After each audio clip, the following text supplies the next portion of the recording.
All right, let's get started.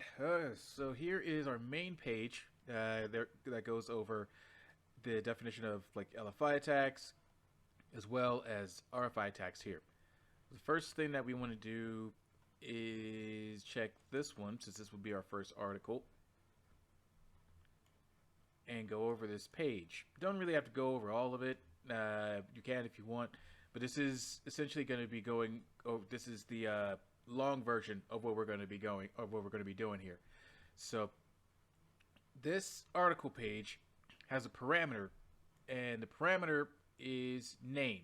So this basically says that this file here is assigned to this like variable. Essentially, this is how I mainly see it from a programming perspective. Now we could take advantage of this by performing directory traversal to see if we can read Etsy password.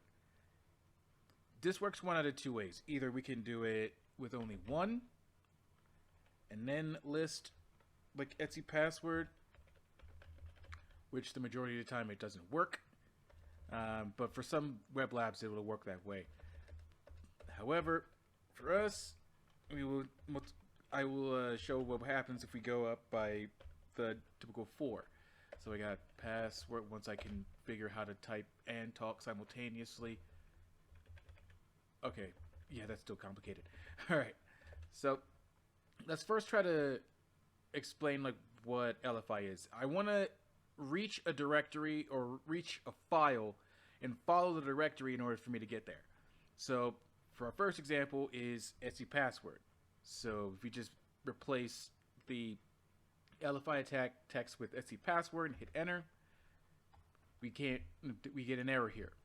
But how it works with directory traversal is we simply do this to go up one directory level and test it this way. And now we see that this one doesn't work, so we go up one more, and then we go up one more,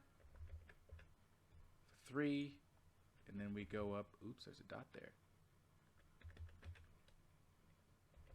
Then we go up one more, and there we go.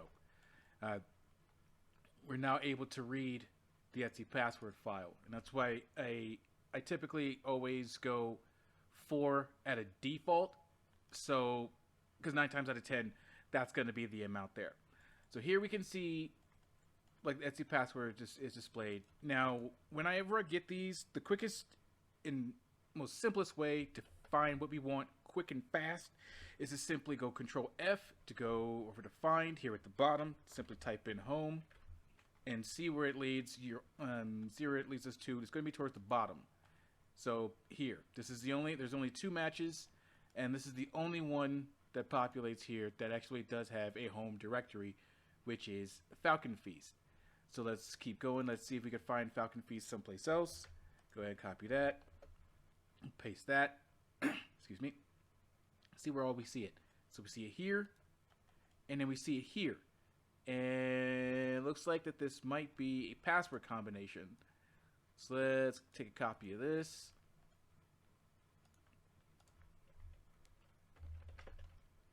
Make a quick note of this here. Shrink that down just a touch. Alright. So we see that this is a potential login. Falcon Feast root password. So let us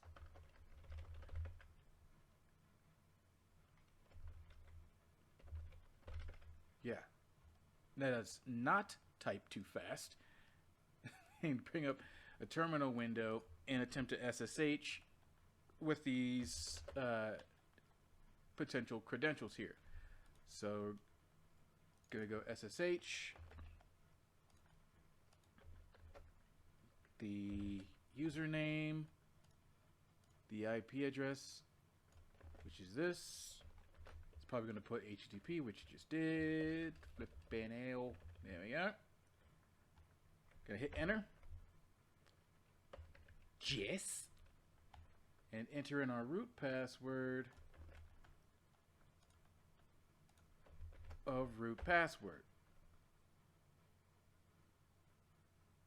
And we now are connected here via SSH. All right. Now let's check our permissions to see what all we can do. And that's going sudo L. It's going to ask for the password again, or not. And we see that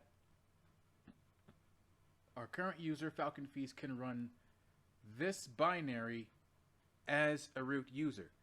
So what do? We go to get the fuck out of here, Beans, and see what SoCat has for us to take advantage of. Go SoCat right here, and let's go ahead and select that. And let's see what our options are. We have shell, reverse shell, bind shell, file upload, file download, sudo. Sudo is what we will need, since we would want to use this as root.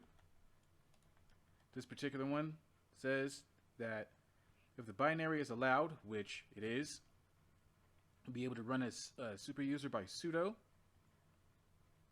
And if it doesn't, if it doesn't work, it'll just be our regular username. So go ahead and then paste that here. Sudo socat, a standard input, execute bin sh. I like to use bin bash. Do I want to use it? No, I don't. So I'm going to hit enter anyway.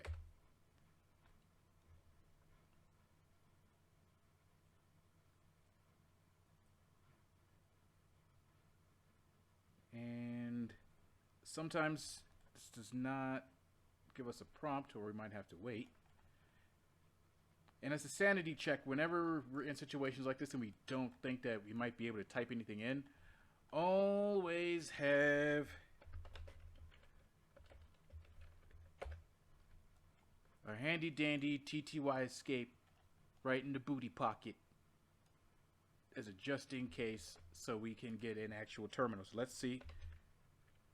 If we hit ID, there we go. Where's root? We don't have an actual prompt here, so let's go ahead and make one by using this TTY escape there. Fiddlesticks does not have Python, so let's just there we go. Let's just try this. Okay. Flapjacks and your stap hats. So that doesn't work. So it looks like we're SOL on this one. If somebody has a way to be able to pop a shell over here, cool. Please feel free to let me know. So since we are root here, ID again. Okay, let's go ahead and ls user.txt. Am I showing it? Nope. Let's go over to the root. cd root ls root.txt. Will I be showing that one? Nope. And that is everything. That is going to be the end of this guide for inclusion. And I will see you in the next video.